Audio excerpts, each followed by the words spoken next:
बिस्मिल्लाहिर्रहमानिर्रहीम, अस्सलामु अलैकुम।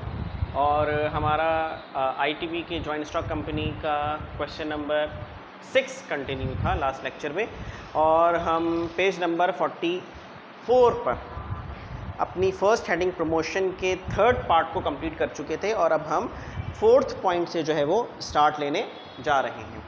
तो सबसे पहली बात जो फोर्थ पॉइंट के अंदर वो मेंशन है वो फाइनेंस की रिक्वायरमेंट। जाहिर सी बात है कि पैसा तो चाहिए, फाइनेंस तो हमें चाहिए। तो हमारी कंपनी की नौइयत जिस हिसाब से है उस हिसाब से हमें फाइनेंस की भी रिक्वायरमेंट है। तो जो बात इसके अंदर सबसे पहले लिखी हुई है वो finance is a branch of economics which deals with the resource allocation and investment.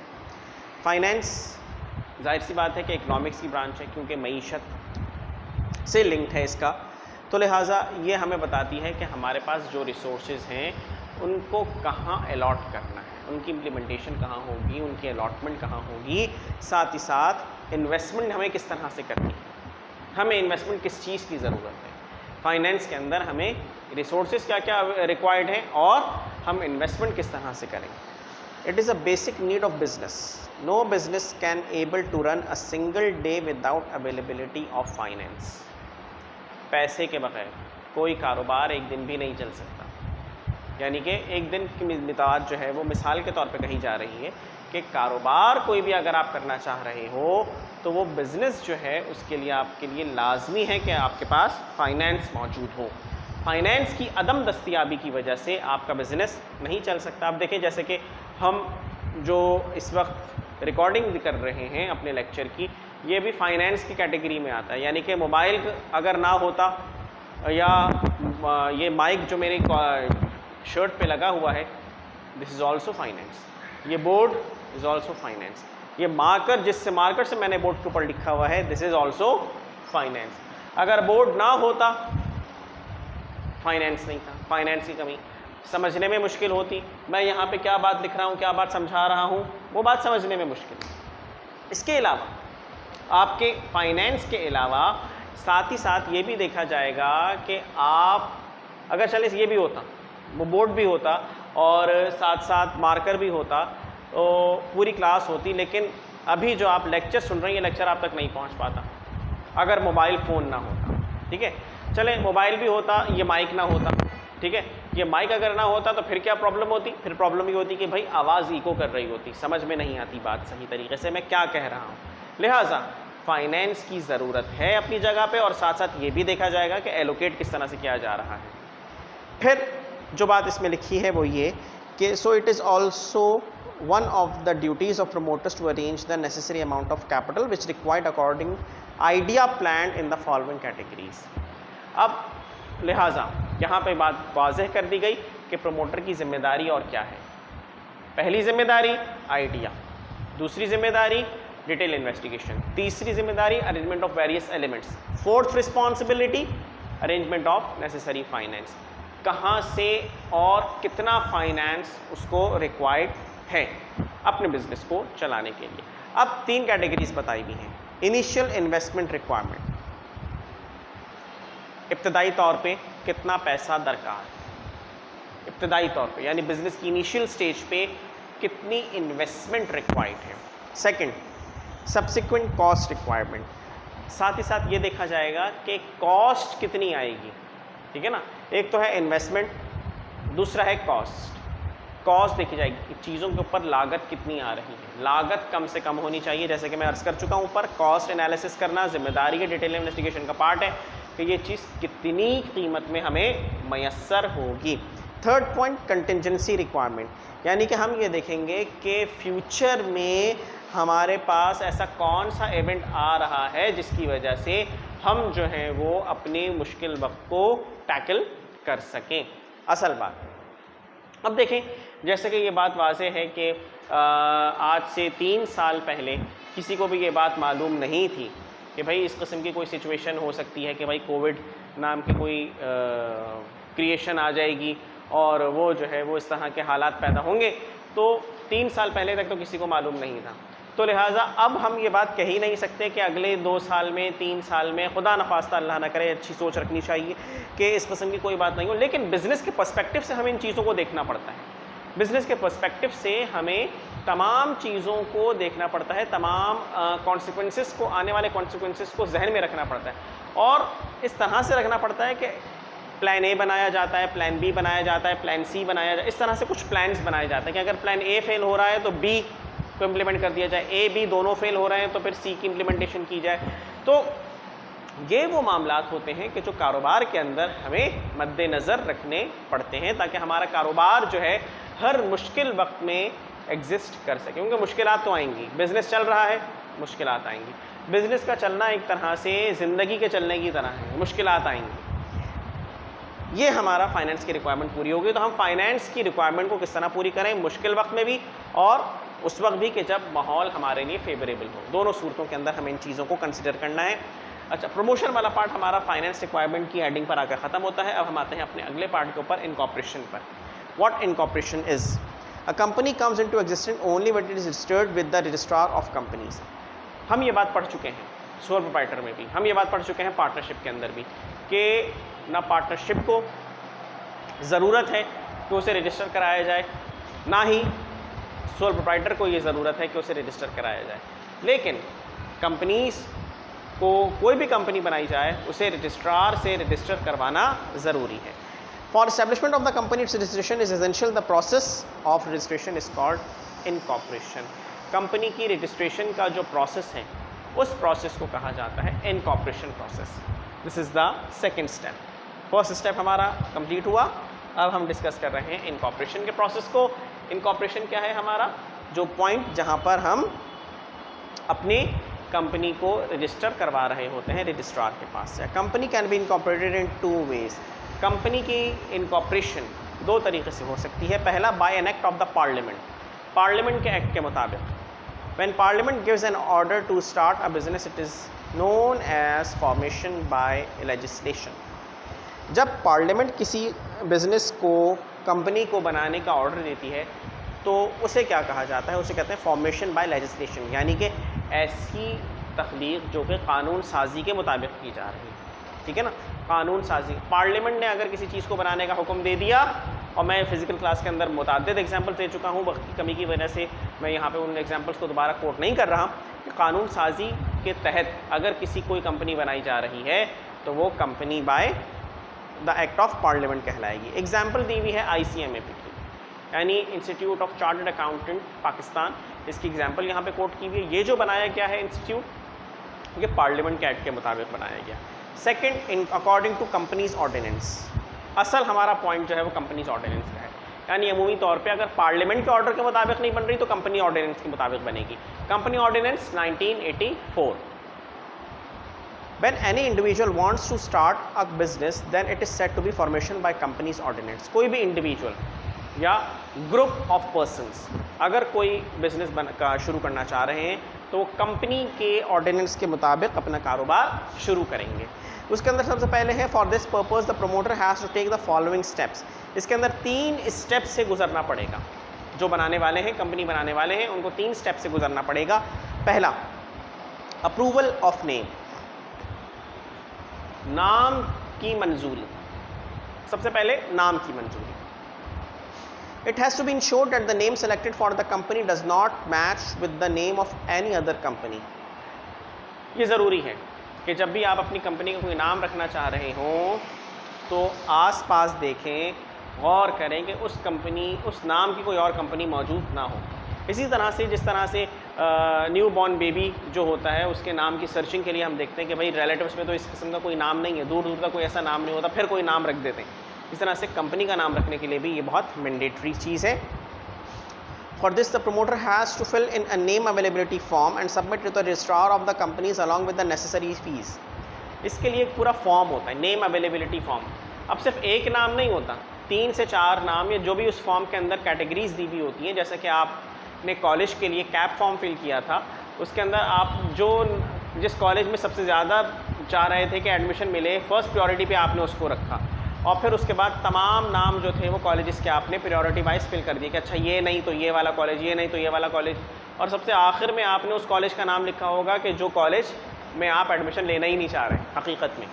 तो इसी तरह से यहाँ पर भी कंपनी के लिए भी नेम अवेलेबिलिटी फॉर्म फिल किया जाता है, जिसमें जितने भी नामों की गुंजाइश होती है वो नाम आप तहरीर करते हैं और रजिस्ट्रार के पास पर्टिकुलर फीस के साथ जमा करा देते हैं। The name must include the words limited और private limited at the and.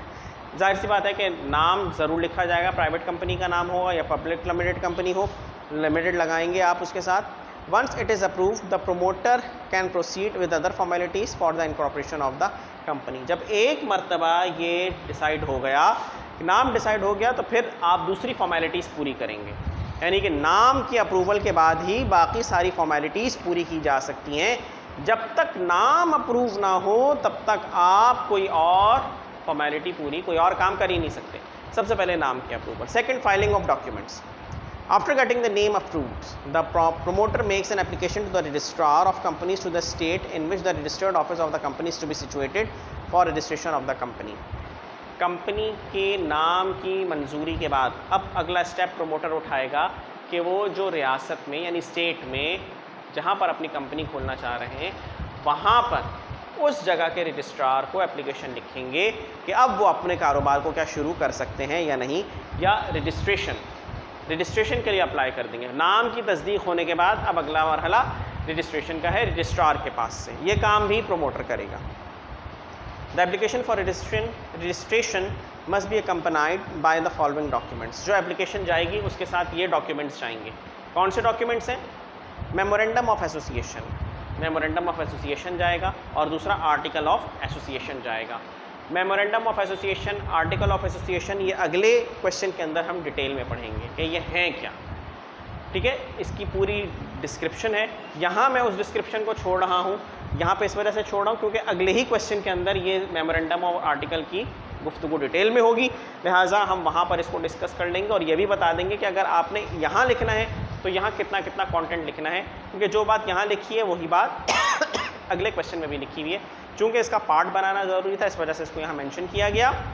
Third point, payment of filing and registration fees. आपने एक फ़ीस दी थी नाम की मंजूरी के लिए, for the approval of name. अब दूसरी मंजूरी जो आप दे रहे हैं वो कौन सी मंजूरी है? वो होगी रजिस्ट्रेशन की मंजूरी, या रजिस्ट्रेशन सर्टिफिकेट आपको मिल जाएगा, इनकॉर्पोरेशन सर्टिफिकेट आपको मिल जाएगा।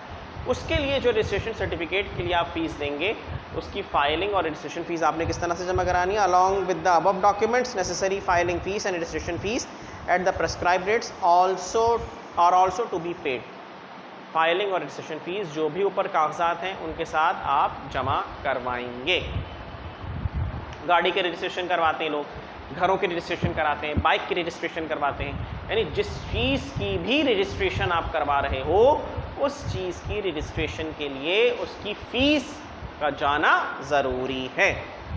Number 3, commencement of business. अब तीसरे पॉइंट पर आ गए। अब मैं यहाँ पे वाज़ेह करना चाह रहा हूँ एक बात। तीसरे पॉइंट की तरफ बढ़ने से पहले मैं इन दो बातों के ऊपर आपको वाज़ेह कर दूँ कि अगर प्राइवेट लिमिटेड कंपनी है तो इन दो स्टेप्स के बाद पूरी हो गई, promotion, incorporation. Private limited company में जब प्रोमोटर को इनकॉर्पोरेशन सर्टिफिकेट मिल जाता है,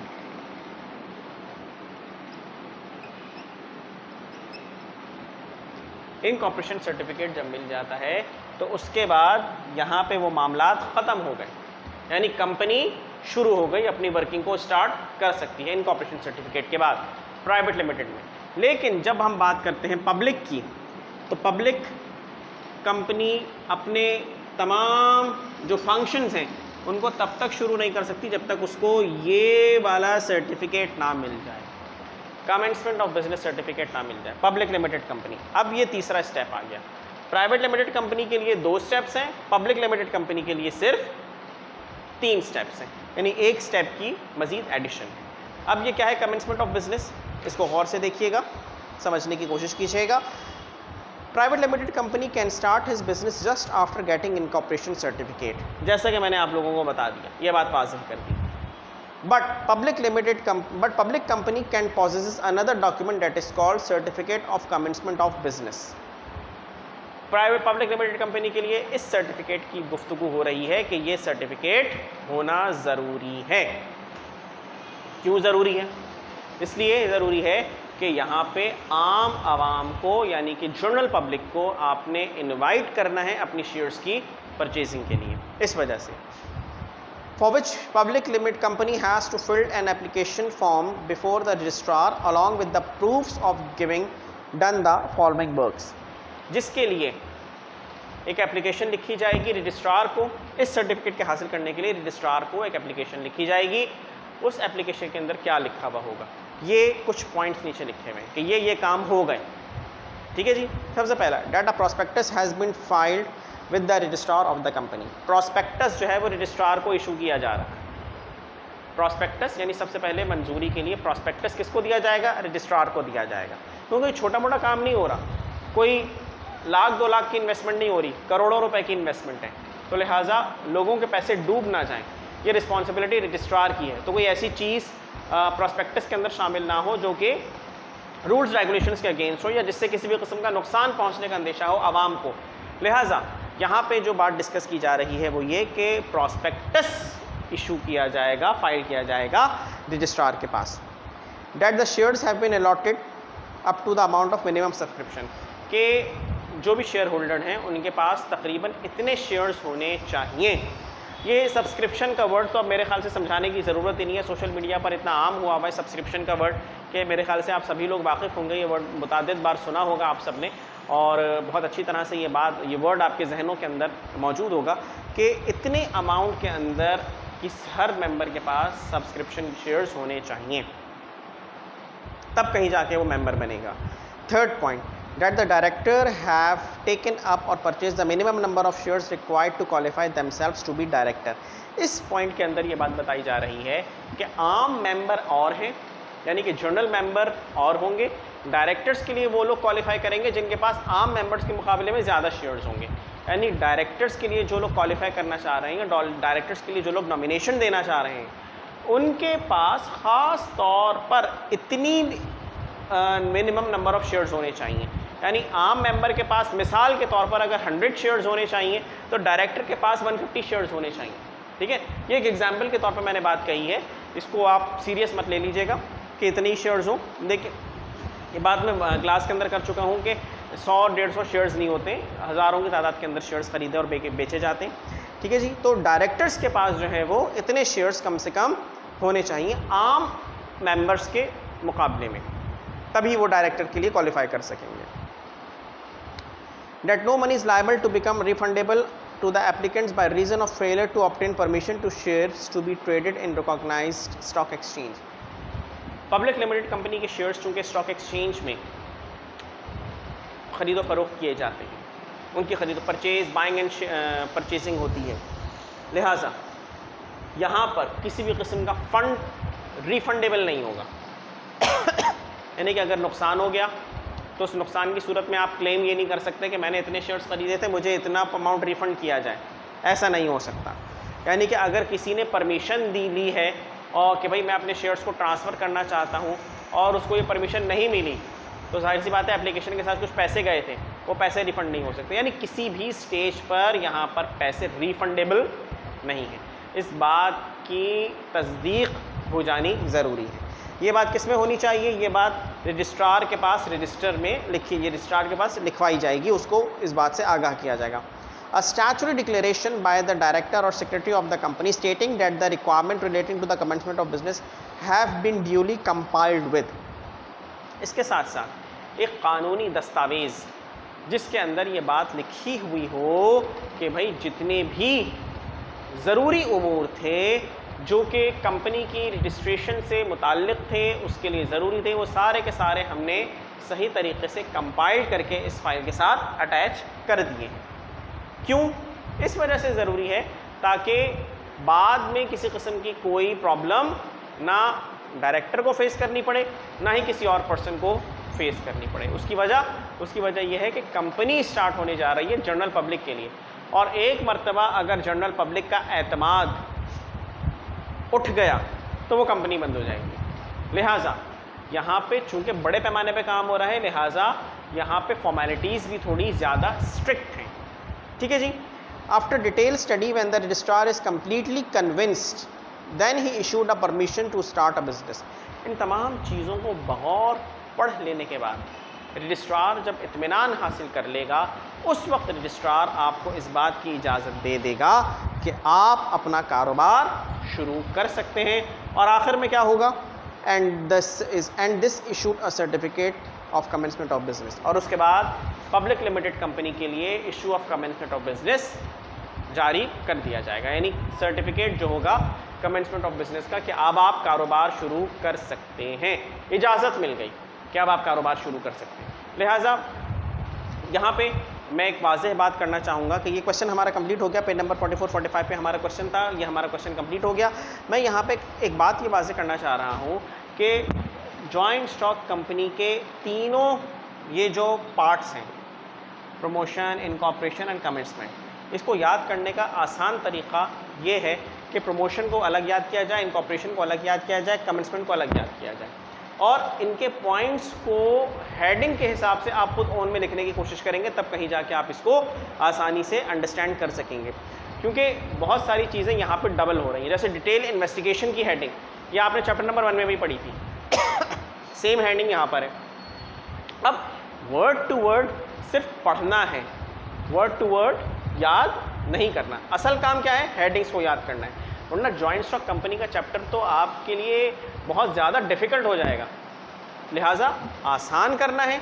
आसान करने के लिए पब्लिक लिमिटेड कंपनी, जो कि हमारा प्रीवियस क्वेश्चन था, public limited company, private limited company का, उसको आपने याद करना है। किस तरह से याद करना है, बहुत आसान तरीका, एक पॉइंट याद कर लें, दूसरा पॉइंट बिल्कुल उसका वाइस वर्सा है। इसके अंदर मैंने आपको बताया कि अलग अलग करके याद करेंगे। कुछ चीज़ें रिपीट हो रही हैं, जैसे कि आपकी फाइलिंग ऑफ डॉक्यूमेंटेशन के अंदर जो मेमोरेंडम और आर्टिकल की हेड जो पॉइंट्स लिखे हुए हैं, ये पॉइंट अगले क्वेश्चन के अंदर मौजूद है। मैंने खुद यहाँ पे स्किप करवा दिए। क्यों स्किप करवा दिए, इस वजह से कि अगले पॉइंट के अंदर जब हमने पढ़ना है तो हम क्यों यहाँ पे उन दोनों पॉइंट्स को डिस्कस करें। एक पॉइंट इंटरनल हमारी फंक्शंस के लिए है, और दूसरा पॉइंट जो है वो यानी मेमोरेंडम जो होगा हमारे एक्सटर्नल रिलेशंस के लिए होगा कि हमें उसको किस तरह से मेंटेन कर। तो लिहाजा यहाँ पर तमाम चीज़ें हमारी एक दूसरे के साथ लिंक्ड हैं। यानी पहले पब्लिक लिमिटेड प्राइवेट लिमिटेड बताया, उसके बाद आपको फॉर्मेशन बताई कि पब्लिक लिमिटेड और प्राइवेट लिमिटेड हैं क्या, और उनकी प्रमोशन, उनकी जो फॉर्मेशन है उस फॉर्मेशन में क्या डिफरेंस है। यानी प्रमोशन और इनकॉर्पोरेशन जो है आपका वो प्राइवेट लिमिटेड का पार्ट है, और पब्लिक लिमिटेड के अंदर हमने आपको बताया एक स्टेप की मज़ीद एडिशन मौजूद है। तो कमेंसमेंट ऑफ बिजनेस सर्टिफिकेट के अंदर भी आखिरी पॉइंट जो हमने पढ़ा, पॉइंट नंबर 5, उसके अंदर लिखा है कि तमाम वो चीज़ें जो कंपनी की रजिस्ट्रेशन के लिए ज़रूरी हैं वो सारी की सारी एक जगह पर जमा होना ज़रूरी है। रजिस्ट्रार के पास उन चीज़ों को जमा कराना ज़रूरी है, तब रजिस्ट्रार कमेंसमेंट ऑफ बिजनेस का सर्टिफिकेट इशू कर देगा। और एक बात जो इसके अंदर आप समझ लें कि हिडन है, 5th पॉइंट के अंदर हिडन है, लेकिन क्वेश्चन नंबर 5 के अंदर वो चीज़ बिल्कुल ओपन थी। वो क्या है, वो है प्रॉस्पेक्टस। वो है प्रॉस्पेक्टस, यानी कि प्रॉस्पेक्टस जो है वो हमें इशू करना है, हमें इसके साथ उसकी कॉपी को अटैच करना है कि प्रॉस्पेक्टस लगा रहे हैं। और दूसरी बात जो यहाँ पे एक और हिडन है वो ये कि अगर हम प्रॉस्पेक्टस इशू नहीं कर रहे हैं फिर हम क्या करेंगे, इन लीव स्टेटमेंट। अब पेज टर्न करके देखिए, पेज नंबर 43 पर, पेज नंबर 43 पे स्टेटमेंट लिखी हुई है प्राइवेट लिमिटेड कंपनी में, point number issue of prospectus में, this company can not issue either prospectus और the statement of leave of prospectus. ये प्रॉस्पेक्टस तो समझ में आ गया, लेकिन मैंने ये वाली बात वहाँ पे छोड़ दी थी कि ये leave, statement of leave of prospectus क्या है।